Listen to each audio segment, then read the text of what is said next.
Hi, I'm Francois from Production Music Live today with producer notes, and we're looking at the style of Argy, Goom, Pantheon. Here we are in Ableton Live, only using Ableton Live stock effects and instruments plus Serum, and we want to walk through this style. We have a fully arranged track lasting a bit more than 6 minutes. We start with a typical club arrangement. Just kick and bass line building up here, so you can mix it into the track that was playing before. We are at 120 BPM.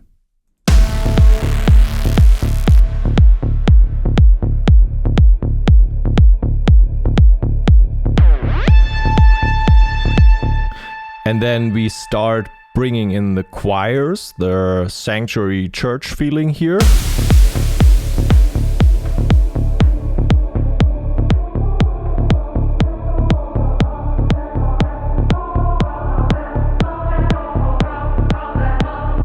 And then even more energy.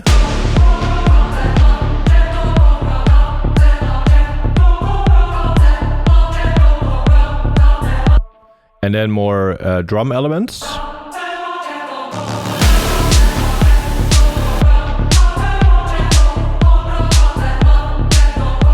Then we're bringing in the synths groups.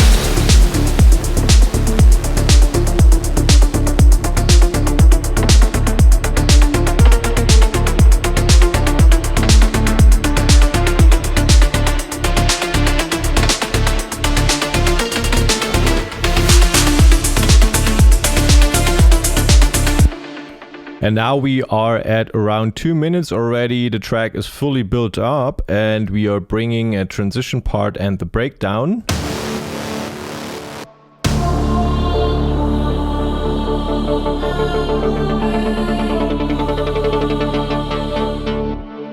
With LFO plays and stuff. And then we get this peak part in the breakdown.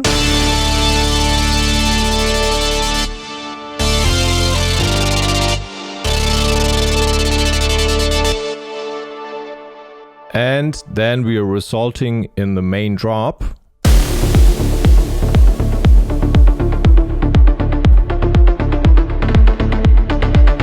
Which is one of those building back up kind of drops. And then it has this transition here, and then it has the actual exclamation mark drop.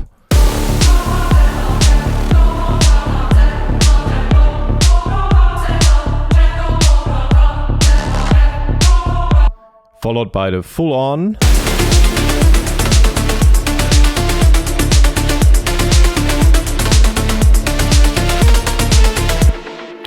And then we are going into our outro where we are building back these elements to be able to mix into the next track. And we didn't try to sort of remake the exact same harmonies and melodies. We recomposed it slightly here with different harmonies and melodies, but keeping the same vibe, keeping a similar drum setup, bass setup, and sound design overall. And so, who's Argy? Argy is a Greek DJ and producer who has been releasing music since the mid-2000s. And he has this mix of deep, groovy, soulful vibes with futuristic soundscapes. And he first released on Poker Flat recordings, then later on Cocoon recordings, and lately on Afterlife. And we are reverse engineering to sort of see the production through the eyes of the producer ourselves, and then we can pick up tricks and techniques and learn these rules for our own production so we can then go and break them later. Okay, so this is our overview, the fully arranged track, and let's go in here and analyze these different groups one by one. We have kick and bass here, then we have our drums group, which is everything other than kick and bass.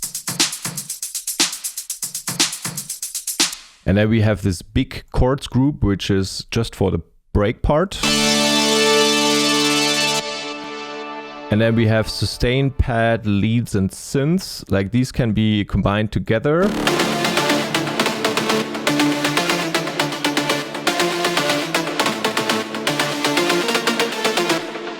And then we have this choir group. And then we have the effects group with impacts and risers, etc. So first of all, we want to take a look at kick and bass. So let's get started here.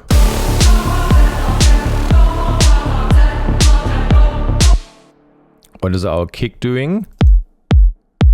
We're using a kick from the Premium Vol.2 PML drum sound pack. It's this one here, vast collection of one-shots in that pack. And this is a pretty short kick at the end of the day. We even shortened it further here to leave room for all these other elements that we are introducing, like the bass line.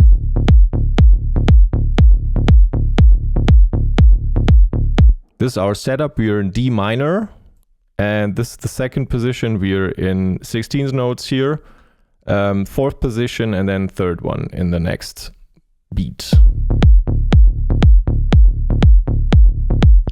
And this is already our bass line here. Nothing crazy going on. This is very basic, but it builds a nice foundation for this track.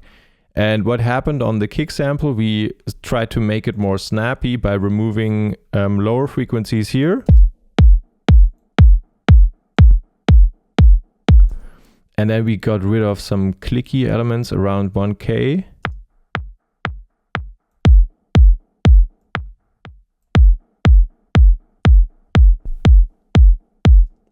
Basically making it more lean. And then there's this auto filter here behind, which is used for arrangement purposes. Then we have a little bit of overdrive on top.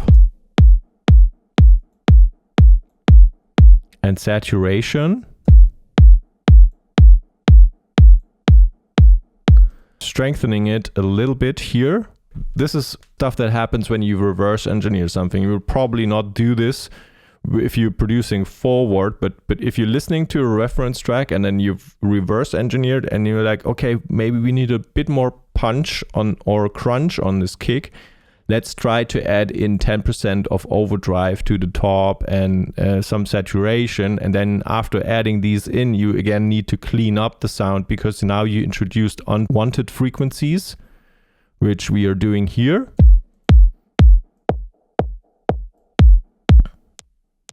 And a lot of the top end as well.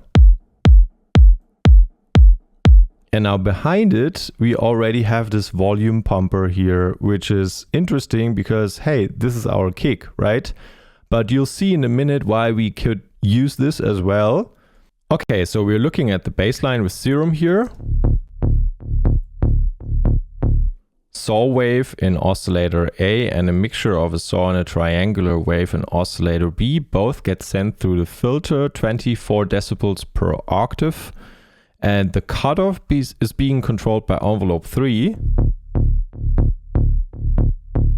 Drive is set up to like 19%, and also affected a little bit is the resonance here by this envelope, which has a short decay time. Or relatively short compared to envelope 1 with a longer decay time here. That one controls the amplifier.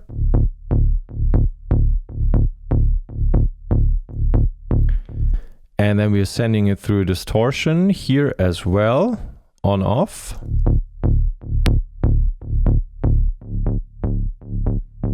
That's what it sounds like exaggerated, but we are sitting at 39%. And then at the end of the day, we are also boosting the high frequencies a little bit with this EQ. And then everything goes through a utility. Bass is focused on mono below 120 Hertz. This is an EQ here we are using for arrangement purposes. So bringing up the low cut here whenever we are ending some important pattern in the arrangement. And then we have this glue compressor. It's not doing too much here, but it's adding a little bit of gain in this setting currently.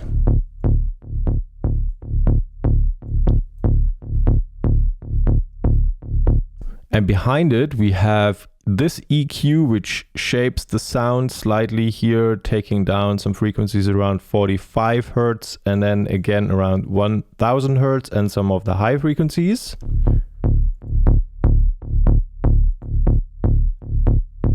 And then this envelope shaper here controlling this utility gain knob is working as our sidechain in this case, because we are in a 4 to the floor pattern. This actually works. So combining both kick and bass.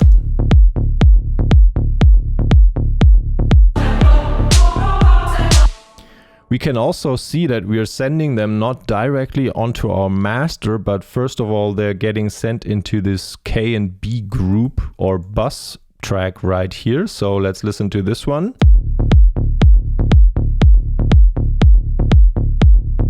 And you can hear a bit of this reverb tail. So what is going on there? Everything goes through this device, which is BB kick and bass bus.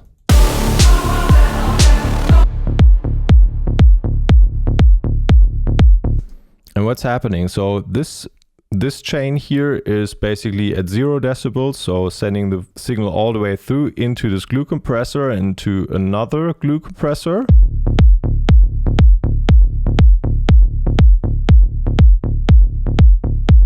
And actually, yeah, we're pushing together kick and bass a bit better here.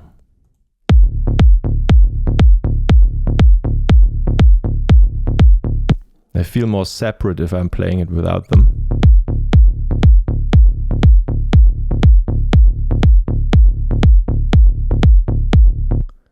And what happens here? This might be more interesting. Let's listen to this in solo. So we are kind of building this fake rumble almost tail here with this reverb applied a decay time of 2 seconds almost, all the way up, but at minus 24 decibels. So we are not mixing in this too heavily, and we are cutting off all the low end, focusing on the mid frequencies, and then shelving off some of the high frequencies. And behind it we have this other sidechain volume pumper. And then here we have an EQ8, which slightly boosts some of the but this is very surgical. So let's not worry too much about this. Just look at what we're doing here.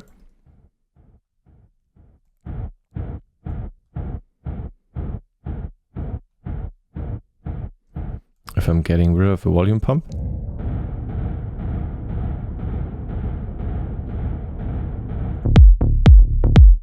So we're using kick and bass line, and we're sending this through this reverb here with a decay time of 2 seconds all the way up. Then it sounds like this, and then we're shelving off all these frequencies around it, just focusing on this area. And then we're sidechaining that like super heavily. It's an insanely heavy sidechain. Very aggressive. And then we're taking this down. What was that? Minus 24 decibels.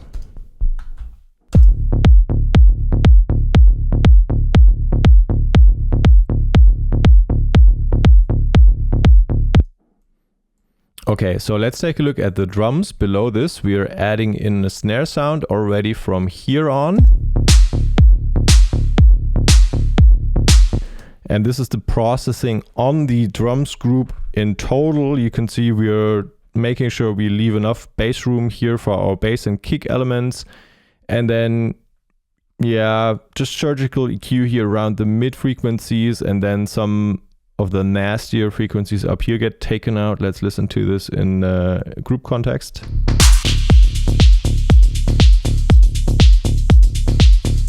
Making sure we don't have too many resonances of snares and clap sounds, and then it gets run through a drum bus here, slightly applied 25%, and then through a glue compressor. But let's first take a look at the snare and clap sounds here.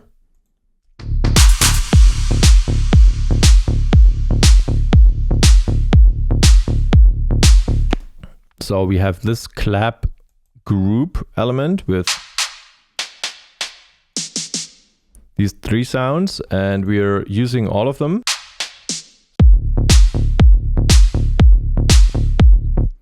So those get layered in, and this one even gets transposed 1 semitone. So, but basically this is reverse engineering. So we need these sounds to put together a snare clap combination. It sounds a bit like the original one, and then we are sending this through a reverb with decay time of almost 1 second, and then we are EQing out the low frequencies and some of the nastier mid frequencies.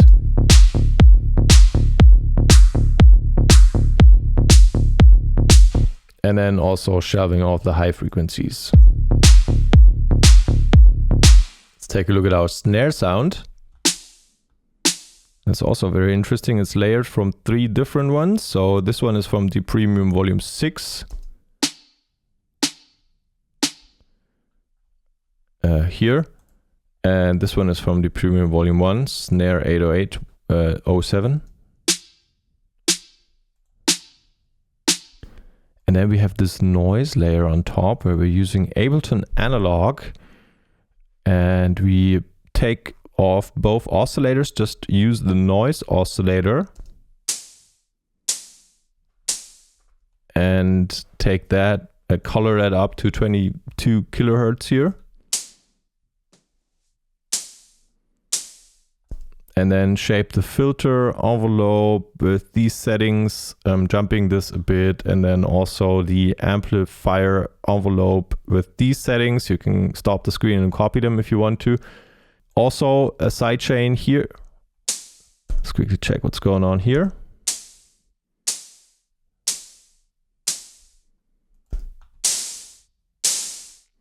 Okay, so we're making sure we're just getting a snappy tail out of this noise from the snare sounds here. And then again, this is almost the same shape we had on the room claps here, just making sure those are consistent. And behind that, some saturation applied on top. Oh yeah, this one is almost working like a volume knob here, so like a gain knob, making it a lot louder overall. And then we have this clap fill element below.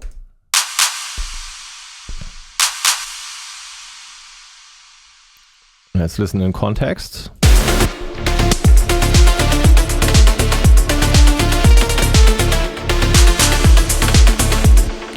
So we're leaving out this beat here, and then we're emphasizing on the second hit in this bar 47.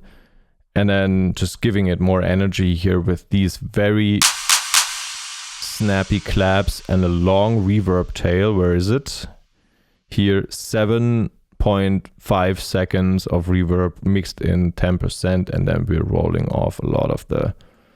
No, and now you could be asking, hey, why do you use so many EQs here? The thing is, you will probably not produce like this forward thinking, but when reverse engineering a reference track, this is more typical behavior, because you first try to sort of get closer to the sound, and then later you try to really mix it in the way they mixed it. And that's when it's sometimes helpful. Like this one is for shaping the sound, and then this one here is for mixing the sound. Okay, below that we have this toms group. So listen to this one in solo. You don't really think, this is an element we really need in this track, I guess. But in the mix, it starts making sense. So we have a lower velocity on the first one. And let's actually set it to 16th notes. So again, it's the same pattern we also use in our bass. So if I would play this together with the bass line.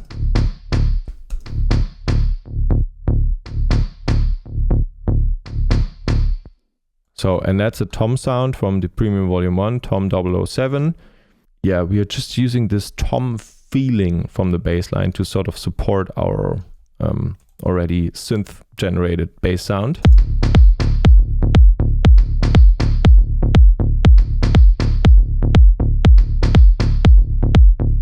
Okay, and then let's take a look at the hi-hats. We have a fast hi-hat here, 16th notes.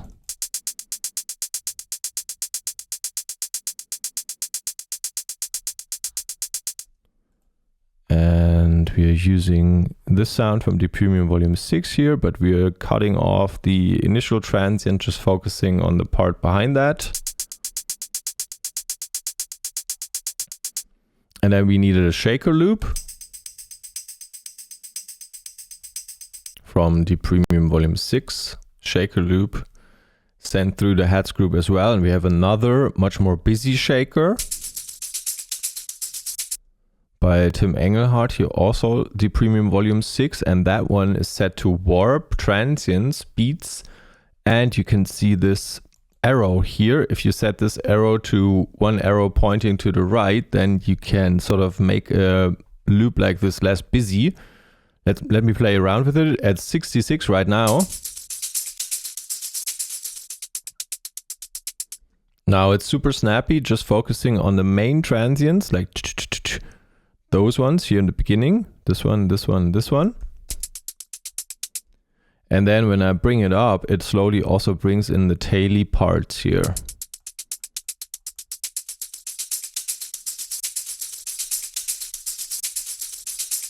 And we don't need all of this, so we are setting it to 66.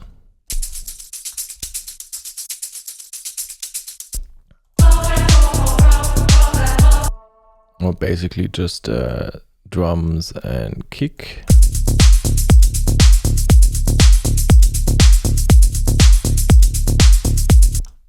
Okay, and then we have this ride cymbal. This is always for the main peak parts. We are adding in the ride sounds on the first and third hit. So you can see the velocities here. This one is very subtle. And then this one is louder.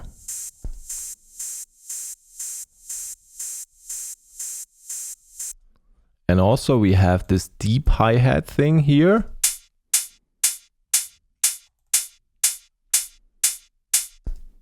Offbeat position, 3.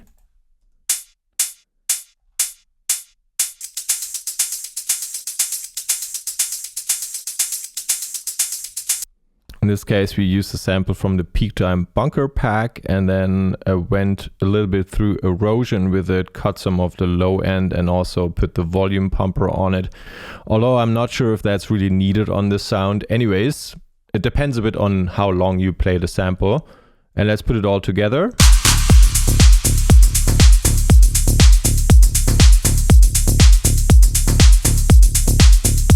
And these are the basics of the drumming here, not too complicated, because we are doing a lot of other things with other elements that might be more interesting for the arrangement overall. So this is the foundation of the track. So a solid foundation is always great for this type of music because that's half of your job right there already.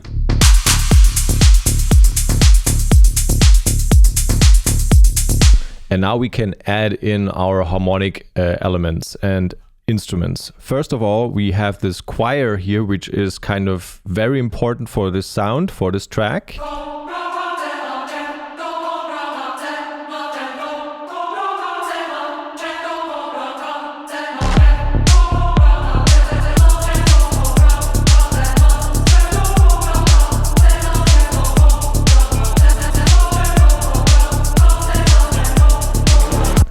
Okay, and these are printed audios here. We used a plugin by Spitfire Audio called Epic Choir, which I can quickly show you. It's this one here. That's what it looks like. If you want to pick it up, I think it's like $30 or something like that. But this is very easy. You have like a bunch of knobs, and then with velocity on your MIDI keyboard, you can already control a lot of the dynamics of these sounds. Like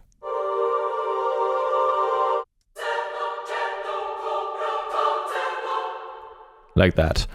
Okay, so going back, we printed the audio here and then we ran them through an auto filter for arrangement purposes, but we also have this vocal beat repeat thing in the back, which kind of makes this one interesting. So it's on the entire group of all of these choir sounds.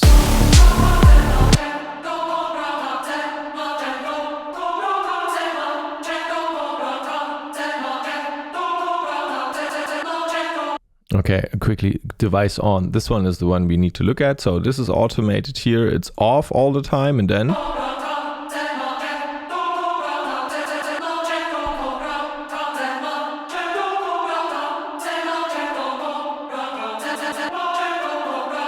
And we combine it from this wet sample and dry. Dry high. Much quieter mixed in. You probably didn't hear that one really in the beginning when they were all playing together.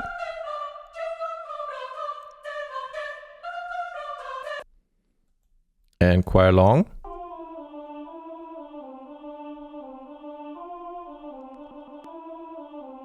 But the longest one or the loudest one is the wet one here on track 39.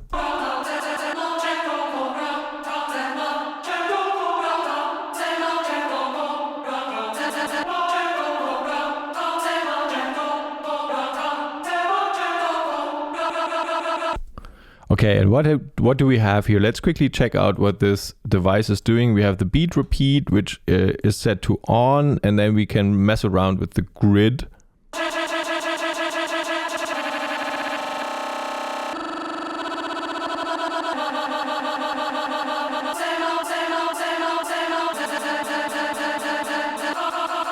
And it always uses the position of the audio input here and sends that quickly through the beat repeat. And then depending on the settings, we are getting these effects. What if we put on Go Crazy?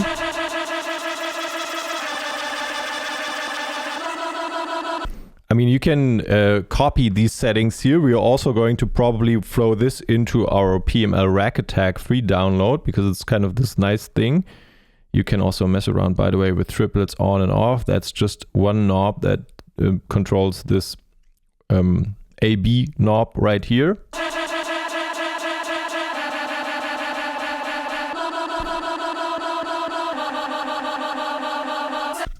So pretty cool effect. Let's set it back to the normal settings.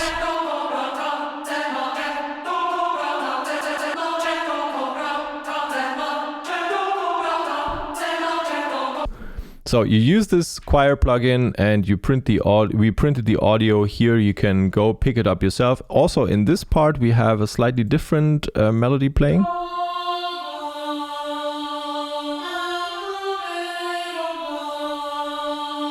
Less voices on this one in the breakdown and more sustained sounds here. Less pizzicato.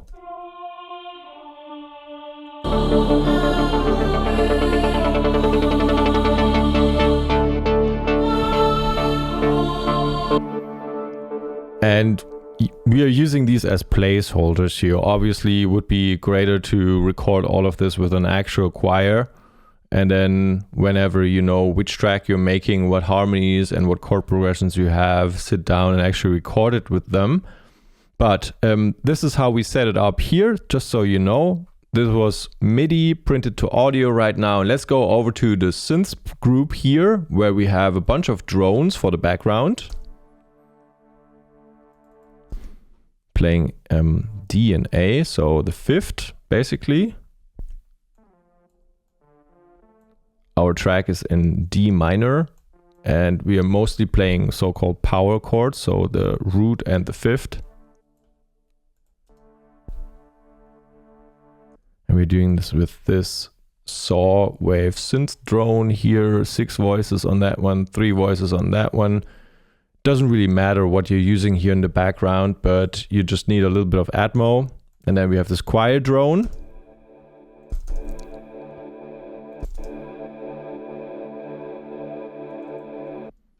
We're also playing D and A.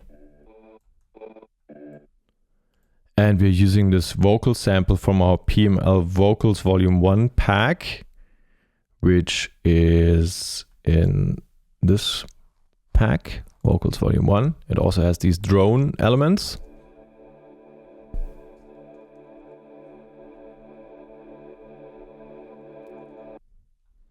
And then we have this second choir drone. And that's from this synthetic choir strings element that comes with Ableton. And then we are rolling off low end, rolling off high end, and then we're automating gain and filter over time. What was the processing here? Ah, yeah, right. I forgot about this one. That one takes off some nasty resonant frequencies.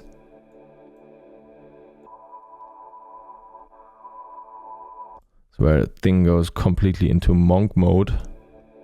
So that's not really what we need.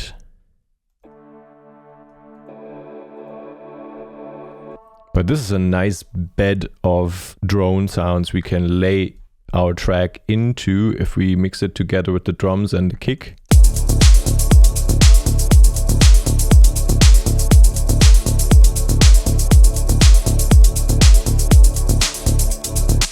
And then we have this bass stab 1, 2, 3. Let's quickly look at those.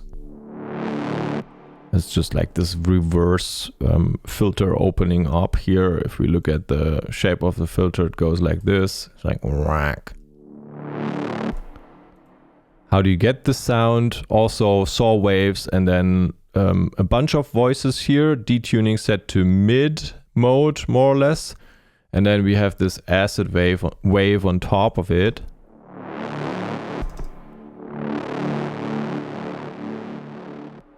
This is our sound. Okay, and we have this dip thing, which is automating the levels of oscillator A and B. And even if like the tail is already active, we are bringing in a bit of the noise.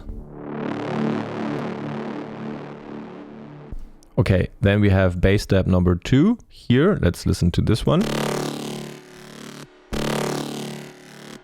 We're using a wavetable shape here, but we just need these bunch of gnarly sounds here and then throw them into some reverb and then mess around with the dry wet. And that's basically all we need to do on these sounds, where sometimes we are opening it up towards the end. And then you have a tail, cathedral style, and then you can always control that with how much gain you want to still show.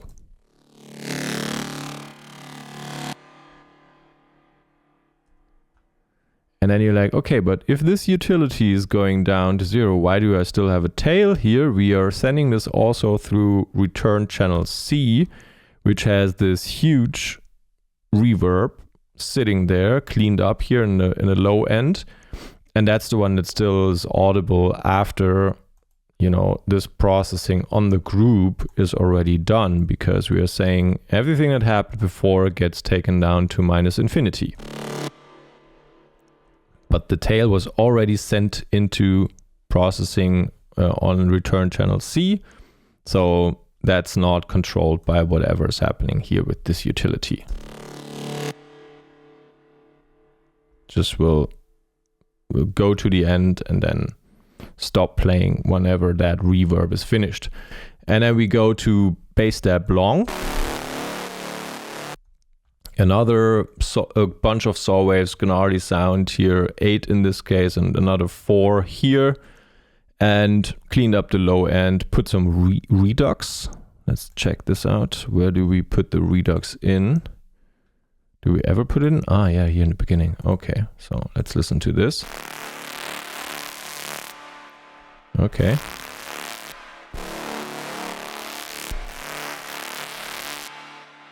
Bits get crushed over there. And then we also have an auto pan that's sort of automated here. Goes from left to right. And then later we don't do that. But these are really details, not so important. And then we have this bass step.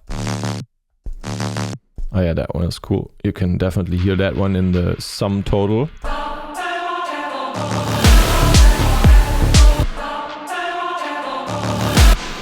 And if you listen closely, this one is doing the same thing the choir is doing here. So la la la la.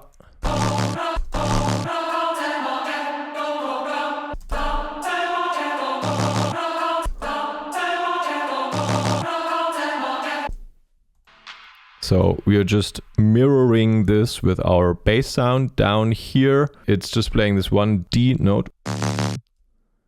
And then we are sending it through an OTT and a bunch of, again, like I can't really like go through all of these, otherwise this video would take 2 hours, but just keep in mind this is reverse engineered. So sometimes we need this heavy processing to get closer to the sound, but we would not necessarily work like that when we start from scratch. And let's just take a look at how we are getting the triplet feel. That's the one. 8 notes, triplets here, and set to triplets, and this one is controlling our filter. So, nice sound as well. Okay, and we have this glide synth, which is being played in the beginning.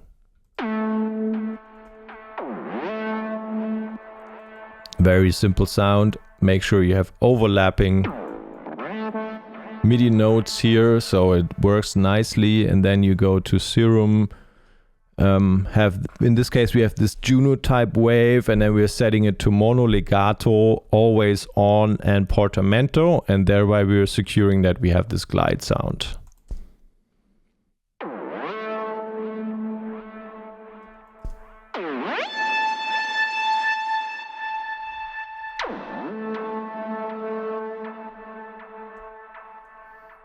Okay, so that's this synths group, and let's go to the leads group quickly to see what's going on here. So I'm talking about this one. Basically our main melodic element.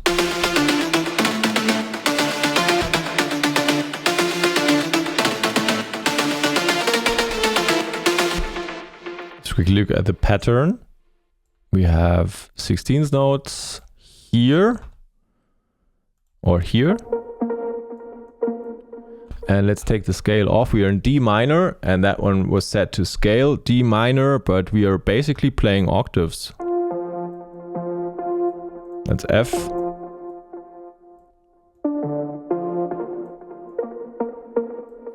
and these are 32 notes.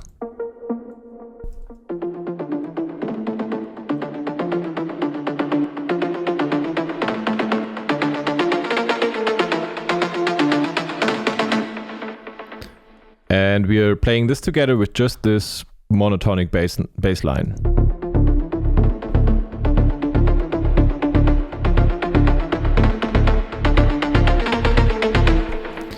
Yeah, so we have these octaves playing here with this dirty full sound. What is Serum doing in this case? Again, saw waves here.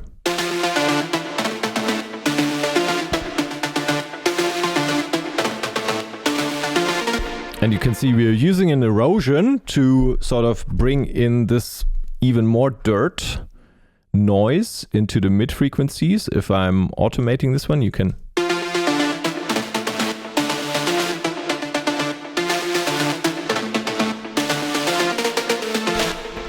There's a nice effect as well, can be superbly controlled, just the amount you want to use, super nice. And then you can clean up resonant frequencies afterwards as well. So this is kind of the main melody bed. And now we are using this sound here to make it more clear and have clear transients. You can see sometimes this also gets erosioned. And it also has this fuzzy pedal mixed in.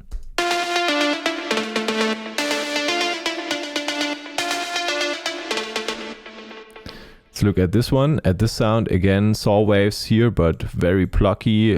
What controls the filter? It's again envelope 3 controls the filter here, making sure it's plucky.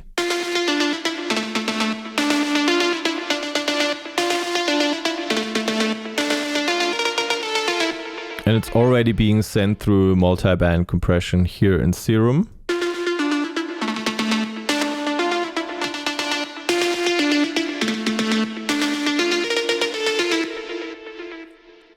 Okay, and then we have another element. Is there anything? That's just a little bit of EQing here, making sure to get rid of resonant parts. And what do we have here? This one is also sort of reduxed. So let's take a look at the effects section in Serum. We have another 2 saw waves here, but then we have sample and hold. That's the one.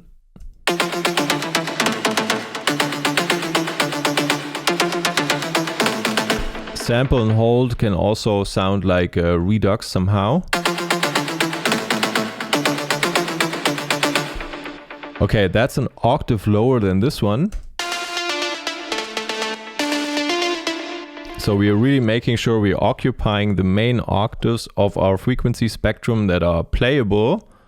And let's play them all together.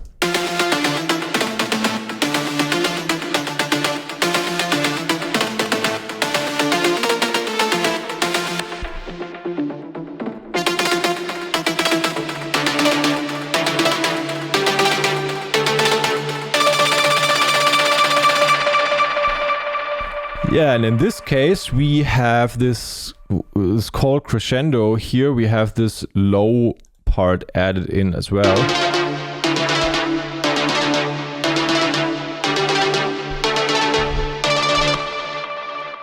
So that one adds in, because this is a part where the bass is not playing, so we needed a bit more bass information here. And what happens in the MIDI, we just go octaves, octaves, octaves.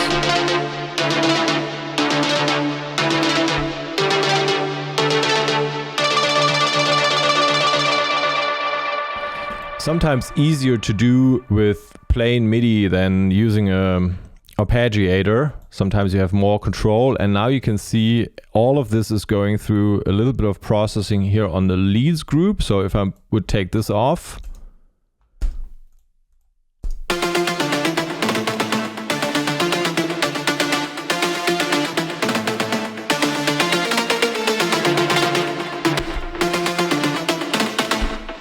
but I don't want to focus too much on this, because this is more like, this slightly emphasizes on a bunch of frequencies here. Make sure to clean up the low ends, you know, but this is mixing stuff when you reference to another track, so it's not super crazy, and you're not learning too much from me going through this, because this is different every time, and it's not making that big of a difference here. Basically everything just more bright and a little bit more OTT applied on top of it.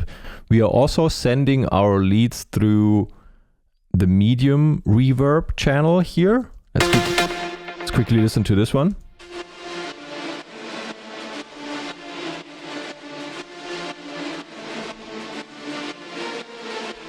Yeah, wow, this one really affects the sound a lot. So that one is applied minus 17 decibels here. Then we number 4 is lead delay.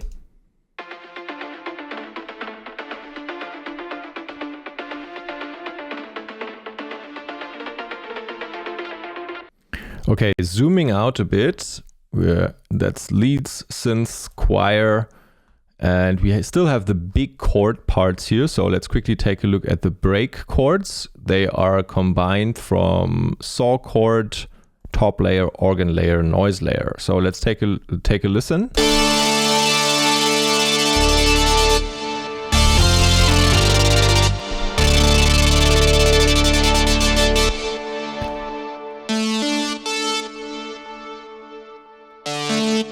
So again, power chords here, D and the 5th, and octaves of it, and again. And here's our next power chord. We have F and the 5th C in this case, so F5. Back down. And then, okay, and here we have a sort of a 7th chord. If I'm bringing A sharp down, that's G minor, G, 2 semitones in between A sharp, and 3 semitones in between D. And then that's our 7th here, the F.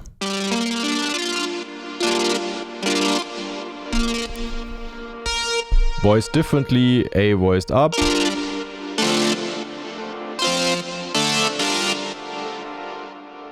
It's also nice how you can play those together.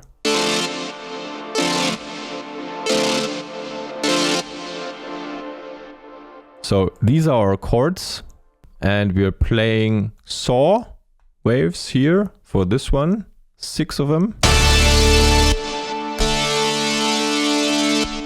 And combined with, so we need this high frequency information. That's always important with these fat sounding synths. You just need something in almost every important octave.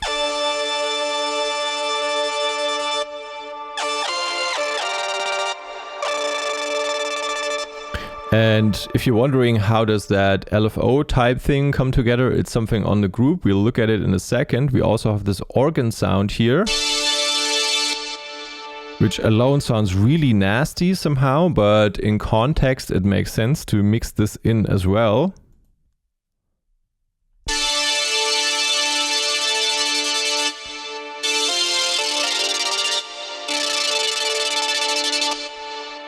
And then we have a noise layer below. We're using operator as noise generating device. There's nothing in the first chain, and then we have operator to the right, to the left. So we have a fat noise white wave, this one here. And very clean white noise on top of everything. Much quieter than the other elements here. Below we have a Reese bass from Serum.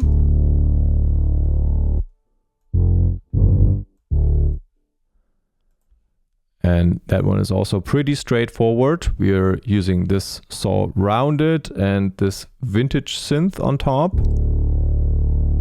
And then everything is cut off after like 160 hertz.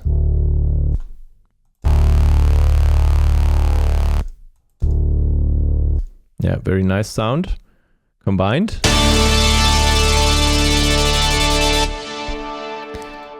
And what happens on the group now? This is cool. We have this LFO device here, and we have rate automated, depth automated, offset automated. And let's take a look at this.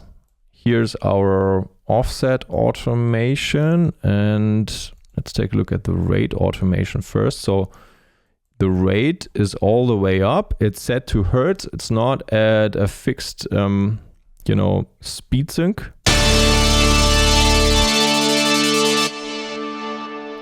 If I keep it up and we keep all of them static for a second, nothing happens. But if I increase the depth to all the way up, now the LFO depth is at maximum. It will always go down to between playing all of the sound and playing none of the sound. And if you set it to 50%, it will play the LFO on top of the sound that stays below. And this is the sound stays and there's no LFO applied. And now if we take the rate down, and it becomes slower. But if we don't have the depth up, we don't even hear anything because it has a depth of 0. So let's set the depth back up to something audible.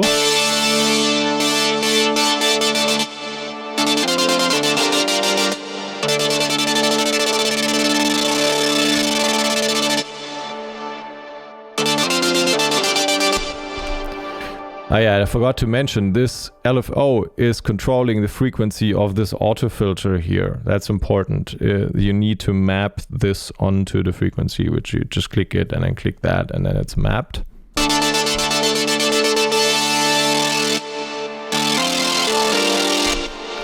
Okay, let's quickly go back and see it play out.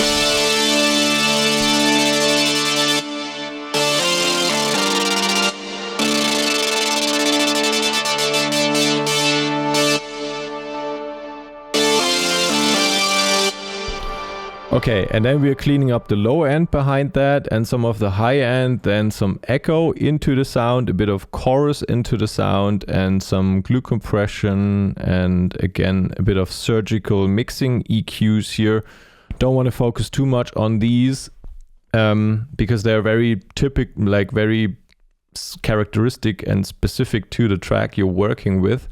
And now we are still using return channel, medium reverb, big reverb, and dirt, and mix squash. So let's quickly listen to this one. What is this one doing if we solo it?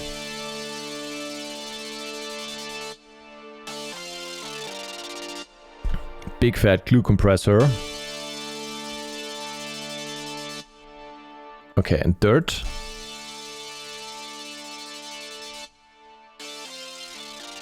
Adding a bit of fuzz.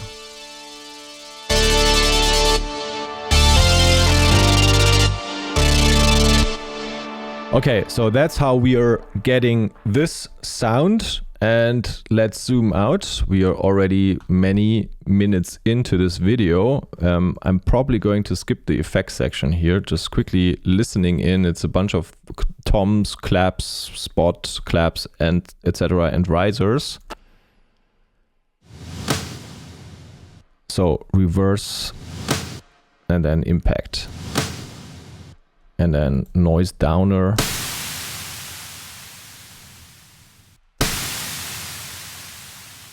With operator here. Like, we can cover this in a different video. If you want to see me going through all of this, leave a comment below. And other than that, I think we are almost done here with this quick overview of this Argy type track. And we are going to have a full playthrough now through the track. But the key takeaways are here. You want this epic track, and in this case, we are achieving that by basically playing one chord through the entire track, but then making sure our synths are playing around this chord, like the leads are moving around this chord and playing the fifths, playing the thirds, playing the sixth, and maybe the seventh, you know, every now and then, but bringing stability in by playing the tonic, playing the third, playing the fifth. And then this choir that we have playing along kind of gives it this epic vibe that makes it sound like very sanctuary, very church-like. It's almost like this church mode that sort of mesmerizes and you into some kind of meditation state. Then we have very precise and powerful synth layers in the Synths Group here, where we are, you know, this one has a specific task to fill, and that's filling dirty background. This one has specific task of focusing on the high frequencies and being clear, having a clear transient.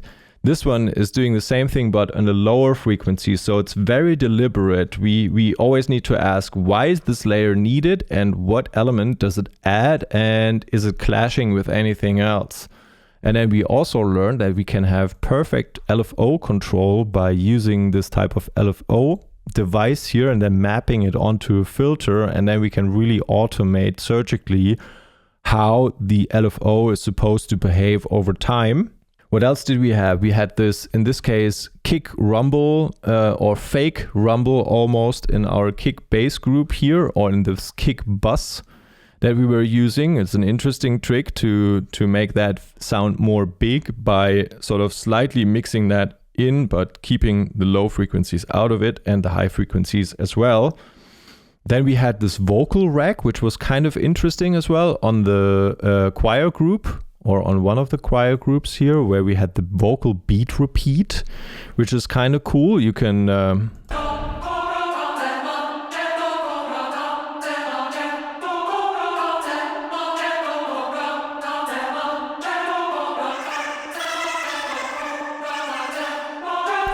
Go Crazy, by the way, goes into this delay here, into this grain delay.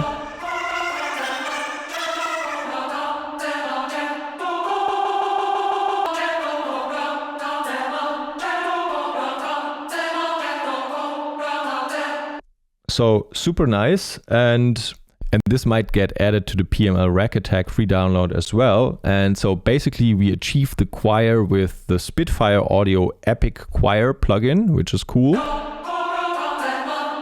and very easy to use. And overall, there's still to mention that this track would have less tracks if we didn't sort of reverse engineer the original track. If we built it from the beginning, we would have worked with different sounds and then probably would have had 15 tracks less than where we ended up here with 58. So that's it. Thank you for your time and attention. Feel free to check out the links in the description for the sound packs we used to put this together, and also for the Melodic Techno Start to Finish Academy pack, where this is also featured, this project, this educational project file.